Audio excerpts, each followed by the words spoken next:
বাগেরহাটে সংসদীয় 4টি আসন থেকে একটি কমানোর প্রতিবাদে সকাল সন্ধ্যা হরতাল পালন করেছে সর্বদলীয় সম্মিলিত কমিটি। জেলা নির্বাচন অফিস এবং জেলা প্রশাসকের অফিসে তালা ঝুলিয়ে দিয়েছে আন্দোলনকারীরা।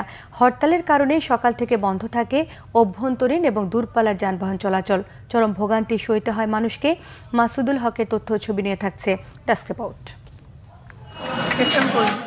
হরতালের সমর্থনে সকাল থেকে মিছিল, মহাসড়কে গাছের গুঁড়ি ও টায়ার জ্বালিয়ে অবরোধ করে হরতাল সমর্থনকারীরা।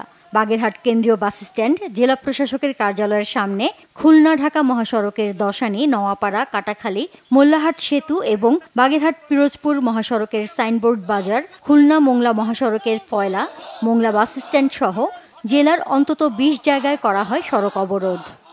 কোনো গাড়িই পাচ্ছিলাম না। কাটাখালী আসছে অনেক কষ্ট করে, এসে অনেক দূর আগেই নামিয়ে দিয়েছে। আমাদের তো মনে করেন যে কর্মক্ষেত্রে অবশ্যই যাওয়াই লাগবে, হরতাল হোক যাই হোক, আমাদের তো কোনো উপায় নেই। হরতালে সরকারি অফিস ও আদালত খোলা থাকলেও উপস্থিতি ছিল কম। এছাড়া সকাল থেকে দোকানপাট সহ বন্ধ থাকে অভ্যন্তরীণ ও দূরপাল্লার রুটের যানবাহন চলাচল। সকাল 8:30টার দিকে জেলা নির্বাচন অফিসের প্রধান ফটকে তালা ঝুলিয়ে দেন নেতাকর্মীরা। পরে মিছিল নিয়ে জেলা প্রশাসকের কার্যালয়ের সামনে যান তারা। জেলা প্রশাসককে কার্যালয়ে ঢুকতে বাধা দেওয়া হলে তিনি জেলা ত্রাণ, দুর্যোগ ও পুনর্বাসন কর্মকর্তার কার্যালয়ে যান। সিইসি যে সিদ্ধান্ত নিয়েছে, বাগেরহাটবাসী এটা প্রত্যাখ্যান করেছে, ঘৃণা করেছে এবং তীব্র নিন্দা জানিয়েছে। তার প্রতিফলন আজকে দেখছেন যে বাগেরহাটের সাধারণ জনগণ আমাদের সাথে আমাদের এই হরতালে সাড়া দিয়েছে এবং বাগেরহাটের প্রতিটি উপজেলায় আমাদের এই হরতাল কর্মসূচি পালন হচ্ছে। ডিসি সাহেবের অফিসে এসেছি, নির্বাচন অফিসে আমরা গিয়েছিলাম, জেলা নির্বাচন অফিসে আমরা তালা মেরেছি এবং ডিসি সাহেবকে আমরা অফিস করতে দেব না, আমরা এখানে তালাবদ্ধ করে রাখবো।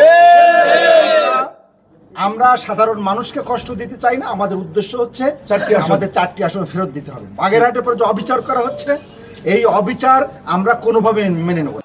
অবিলম্বে এই সিদ্ধান্ত প্রত্যাহার করা না হলে কঠোর কর্মসূচির হুঁশিয়ারি দেয়া হয়েছে। সমস্ত শ্রেণী পেশার মানুষ রাস্তায় নেমে প্রতিবাদ করছে।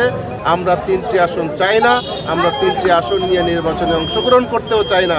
যতক্ষণ পর্যন্ত আমাদের 4টি আসন ফিরিয়ে দেওয়া না হচ্ছে, ততক্ষণ পর্যন্ত রাজপথে থেকেই আমরা এর ফয়সালা করতে চাই। আমরা 3 দিন আলটিমেটাম দিয়েছি। আমরা আজকে সারাদিন হরতাল চলবে। 30 জুলাই বাগেরহাটের 4টি আসন থেকে একটি কমিয়ে 3টি করার প্রাথমিক প্রস্তাব দেয় নির্বাচন কমিশন। 4 সেপ্টেম্বর কমিশন সীমানা পরিবর্তন করে 3টি আসন রেখে চূড়ান্ত গেজেট প্রকাশ করে। Bangla vision news desk.